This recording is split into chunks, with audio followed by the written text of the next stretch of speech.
नमस्कार मुलांनो, कसे आहात सगळे? देशोदेशीच्या लोककथांचा आपला हा सीझन तुम्हाला खूप आवडतोय. हे वाचून, तुमचे व्हॉइस मेसेजेस ऐकून आम्हाला कळलंच होतं. पण आता या सीझनची आजची ही शेवटून दुसरी गोष्ट आहे बरं का? म्हणजे अजून एक गोष्ट झाली की आपण भेटणार थेट पुढच्या सीझनमध्ये. या लोककथांवर तुम्ही भरभरून प्रेम केलं, यासाठी तुमचे आणि खास आपल्या बालमित्रांसाठी या कथा आमच्या जगभरातल्या मित्रमंडळींनी गोळा करून दिल्या, त्यासाठी त्यांचे अगदी अगदी मनापासून आभार. आणि हो, पुढचा सीझन फक्त यूट्यूबवर असेल बरं का. गोष्टी ऐकीव स्वरूपातच असतील, पण स्पॉटिफायवर काही कारणाने ते आम्ही टाकणार नाही आहोत. त्यामुळे छोट्यांच्या गोष्टी बाय पूजा अँड प्राची हे आपलं यूट्यूब चॅनल सबस्क्राईब नक्की करा आणि आपल्या मित्रमंडळींना सुद्धा सांगा. सांगाल ना? चला, आज आपण ऐकणार आहोत हंगेरी या देशाची लोककथा. गोष्टीचं नाव आहे राजा मात्यास आणि लोभी सावकार. हंगेरी नावाच्या देशात मात्यास नावाचा एक राजा राहत असे. तो आपल्या राज्यात अत्यंत शहाणा आणि न्यायप्रिय म्हणून ओळखला जायचा. राजा मात्यासचं त्याच्या प्रजेवर खूप प्रेम होतं आणि आपली प्रजा नेहमी आनंदी राहावी अशी त्याची इच्छा असे. कधी कधी तो साध्या प्रवाशाचा किंवा कष्ट करणाऱ्या माणसाचा वेश धारण करून आपल्या नगरात आणि गावांमध्ये फिरायला जाई, फक्त हे पाहण्यासाठी की सर्वजण कसे आहेत, कोणावर काही अन्याय तर होत नाहीये ना. असाच एके सकाळी राजा मात्यास साधासा वेश धारण करून नगरात फिरायला निघाला. फिरत असताना त्याला दिसलं की एका मोठ्या घराशेजारी बरेच गावकरी जमलेत आणि एकमेकांमध्ये काहीतरी कुजबुजतायत. अरे देवा, त्या मास्टर ग्रासपॉलचं काय करणार? एका गावकऱ्याने काळजीने म्हटले. दुसरा कुजबुजला, हो, तो खूप पैसे घेतो आणि जर तुम्हाला पैसे द्यायला थोडा जरी उशीर झाला तर मग तुमचं काही खरं नाही. दुप्पट पैसे मागतोच मागतो. तिसरा माणूस म्हणाला, हो ना, मी शेतीसाठी थोडे पैसे त्या मास्टर ग्रासपॉल कडून घेतले होते, पण आता तो म्हणतोय की मला 3 पट पैसे परत द्यावे लागतील, नाहीतर माझं घर तो काढून घेईल. राजा मात्यास हे सगळं लक्षपूर्वक ऐकत होता. तो मनात म्हणाला, 3 पट? हा तर फार मोठा अन्याय आहे. उघडपणे राजाने त्यांना विचारलं, माफ करा, पण तुम्ही याविषयी कुठे कागदावर सही केली होती का? नाही, तो माणूस म्हणाला, मी फक्त शब्द दिला होता. हा मास्टर ग्रासपॉल आहे तरी कोण? राजा असं म्हणतो ना म्हणतो तोच त्याला त्या मोठ्या घरासमोर एक वृक्ष चेहऱ्याचा माणूस दिसला, जो नाणी मोजण्यात व्यस्त होता. हाच तो मास्टर ग्रासपॉल असणार, राजा मात्यास मनात म्हणाला.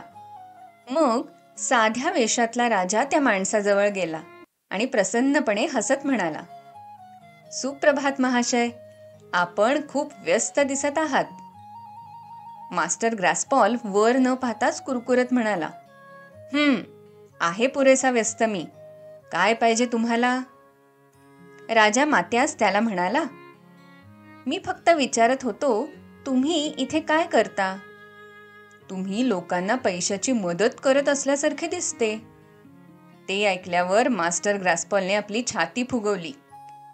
मी मास्टर ग्रासपॉल सावकार आहे. लोकांना पैशांची गरज असते तेव्हा ते माझ्याकडे येतात. मी त्यांना पैसे देतो आणि काही काळाने ते मला परत देतात, अर्थातच थोडेसे जास्ती देऊन. तो धूर्तपणे हसत म्हणाला, थोडेसे जास्ती म्हणजे नक्की किती जास्ती हो? राजाने जरा कुतूहलाने विचारलं. मास्टर ग्रासपॉल हसत म्हणाला, हो, फक्त माझा जरा फायदा होईल एवढेच मी जास्ती घेतो. आणि जर त्यांनी वेळेवर पैसे दिले नाहीत तर मग ते आणखीनच जास्ती होतात. राजा मात्यासला हे ऐकून फार वाईट वाटलं. त्याला माहिती होतं की हे योग्य नाही आणि गावकरी किती दुःखी आहेत हेही त्याला दिसत होतं. त्याला त्यांच्यासाठी काहीतरी करायचं होतं आणि अचानकच त्याच्या मनात एक कल्पना आली. राजा मात्यास म्हणाला, मास्टर ग्रासपॉल, माझ्याकडे तुमच्यासाठी एक प्रस्ताव आहे. मला काही पैसे हवे आहेत, फक्त थोड्या काळासाठी. असं समजा, मला 100 सोन्याची नाणी हवी आहेत 3 दिवसांसाठी आणि ती मी तुम्हाला परत देईन, अगदी व्याजासकट. मास्टर ग्रासपॉलचे डोळे मोठे झाले. एवढे पैसे मिळणार या विचारांनी तो हुरळून गेला. ओ हो, 100 सोन्याची नाणी म्हणताय तुम्ही, आणि व्याज? वा वा, व्याज किती देणार ते सांगा आधी. मी तुम्हाला एका खास पद्धतीनं व्याज देईन, राजा मात्यासने मास्टर ग्रासपॉलला समजावलं. दररोज 3 दिवसांसाठी मी तुमच्यासाठी काहीतरी घेऊन येईन. पहिल्या दिवशी मी तुम्हाला गव्हाचा 1 दाणा देईन.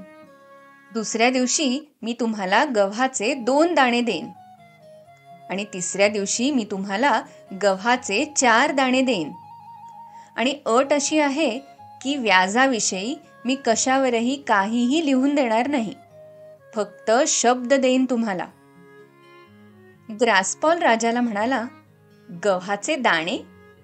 मला त्या गव्हाच्या दाण्यांचा काय उपयोग? व्याज म्हणून मला सोनं पाहिजे, सोनं. राजा मात्यास शांतपणे म्हणाला, हा माझा खास व्याजाचा मार्ग आहे.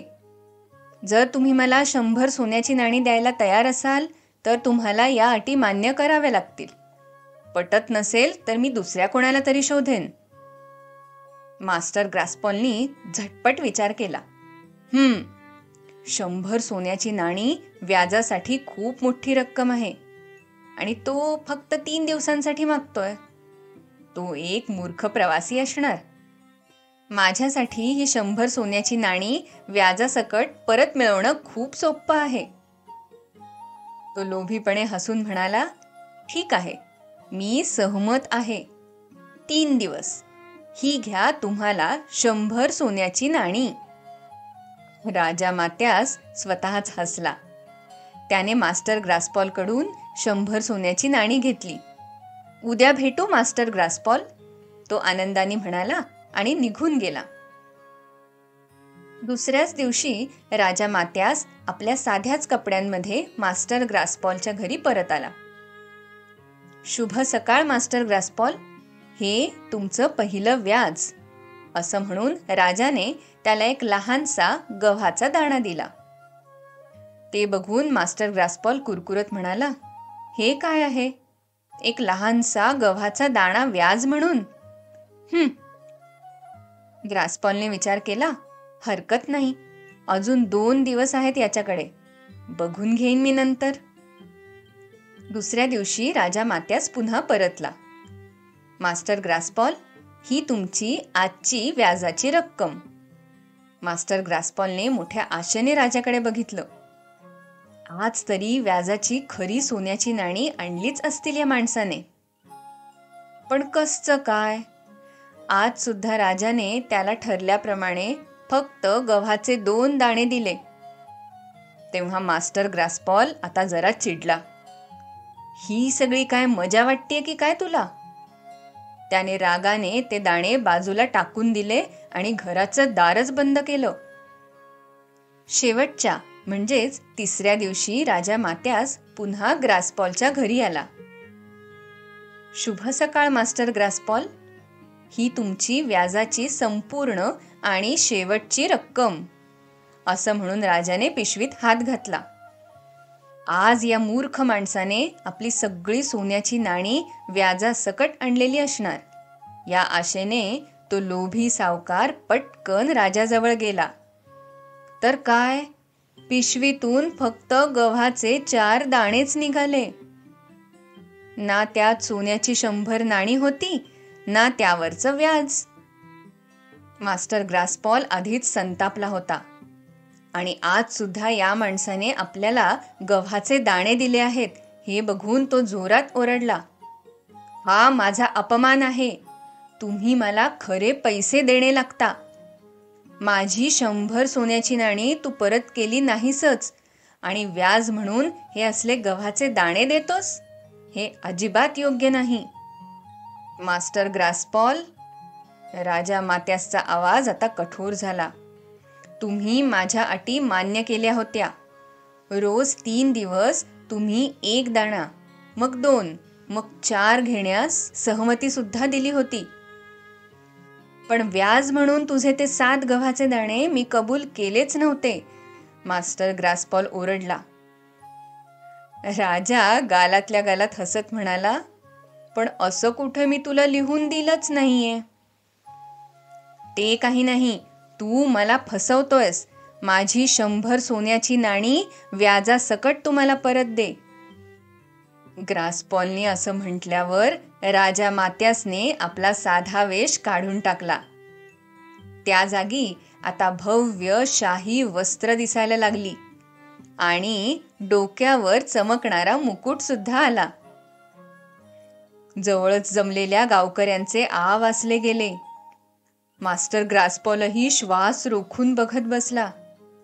आपल्या समोर साक्षात राजा मात्यास उभा आहे या धक्क्याने त्याचे डोळे मोठे झाले. भीतीने फक्त एकच शब्द त्याच्या तोंडून फुटला, महाराज. होय, मीच आहे, राजा मात्यास ठामपणे म्हणाला. आणि तू मास्टर ग्रास्पॉल लोभी आणि अन्यायी आहेस.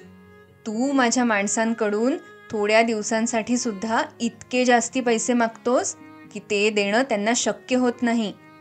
आणि तसं झाल्यावर तू त्यांचं राहतं घरच आपल्या ताब्यात घेतोस.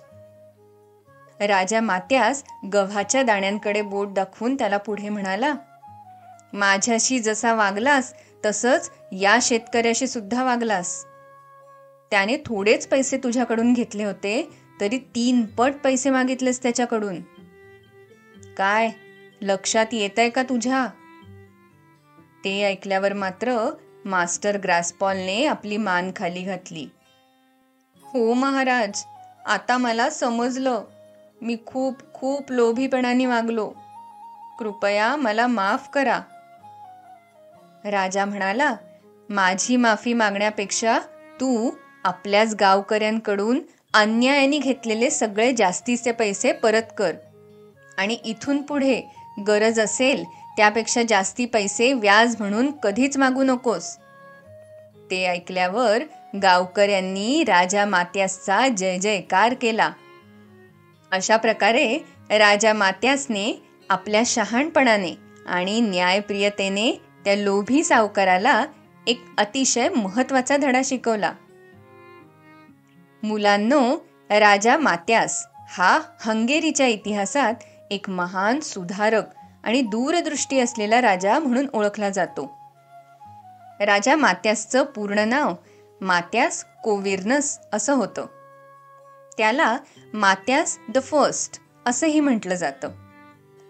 1458 ते 1490 पर्यंत त्याने हंगेरी आणि क्रोएशियाचा राजा म्हणून राज्य केलं.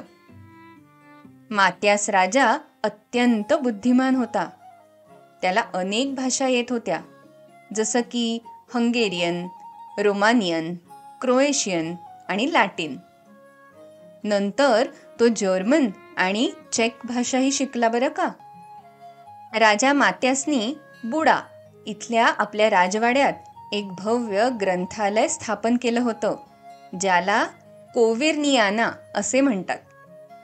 हे त्या काळातल्या युरोपमधल्या सगळ्यात मोठ्या ग्रंथालयांपैकी एक होतं. राजाने ब्लॅक आर्मी ऑफ हंगेरी ची स्थापना केली होती. हे सैन्य खूप ताकदवान होतं आणि त्याने हंगेरीचं शत्रूपासून रक्षण करण्यात मदत केली होती. त्यामुळे राजा मात्यासच्या या लोककथा हंगेरीमध्ये अतिशय प्रसिद्ध आहेत.